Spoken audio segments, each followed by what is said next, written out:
દાહોદ શહેરમાં આવેલ ભીલ સેવા મંડળ ઉત્તર બુનિયાદી આદિવાસી આશ્રમ શાળામાં જે બાળાઓ જોડે આદિવાસી ભીલડીઓ છે તેઓ ઉત્તર બુનિયાદી આશ્રમ શાળાના આચાર્યશ્રીએ ખોટું વર્તન કરી બાળાઓને માનસિક ત્રાસ આપતો હોવાનો સોશિયલ મીડિયામાં વિડીયો વાયરલ થયો હતો। સ્થળ પર ગ્રુપ મીડિયાના લોકો તપાસ કરવા જતા બાળાઓ જોડે માનસિક ત્રાસ અને જાતિ અપમાનિત શબ્દોથી માનસિક ટોર્ચર કરતાઓ બાળાઓ રડતી જોવા મળી હતી। સમાજના પત્રકાર અને સમાજ માટે રાત દિવસ કામ કરતા લોકો સ્થળ પર મુલાકાત કરતા ઉત્તર બુનિયાદી આશ્રમ શાળાની રૂબરૂ મુલાકાત લેતા ફરજ પરના કર્મચારીઓએ મીડિયા સમક્ષ નિવેદન આપવાનું અને બાળાઓ જોડે નિવેદન લેવાનું ના કહી હતી।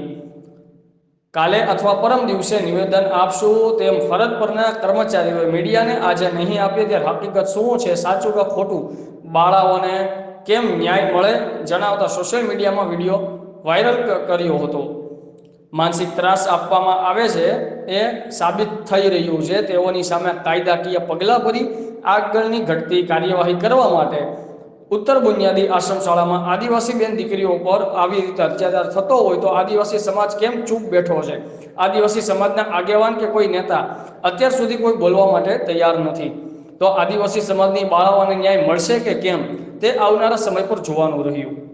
બ્યુરો ચીફ કલ્પેશભાઈ ચૌહાણ, આઝાદ મીડિયા લાઈવ, દાહોદ।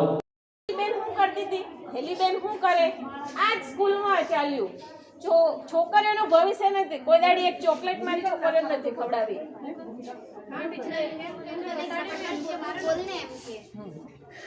बोल जे बोल लात मारी थी तने भूमिका तन लात मारवा दौड़िया था तन लात मारवा दौड़िया था बाथरूम पाता कीधા પૂછે કે અમારી વિશે પેલા છેડાય નહીં ને તે અમારી વિશે છેડાય કે આ તમારું નામ પાડે છે કે આ તમારું નામ પાડે છે। અમે આગળ વધે અમે કે તમને એલસી આપીને કે તમે આગળ વધી જ નહીં શકો એમ ના વધે। પેલી બિચારી એમ કરીને પેલું ભવિષ્ય બગાડ્યું।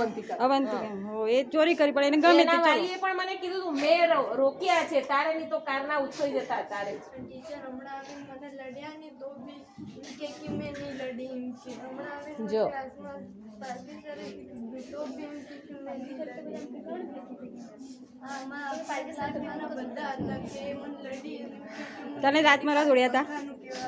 કોને લાત મારવા દોડ્યા? ટીચર મને કે આપટ મારે એમ કીધું ટીચર। બસ હવે બધું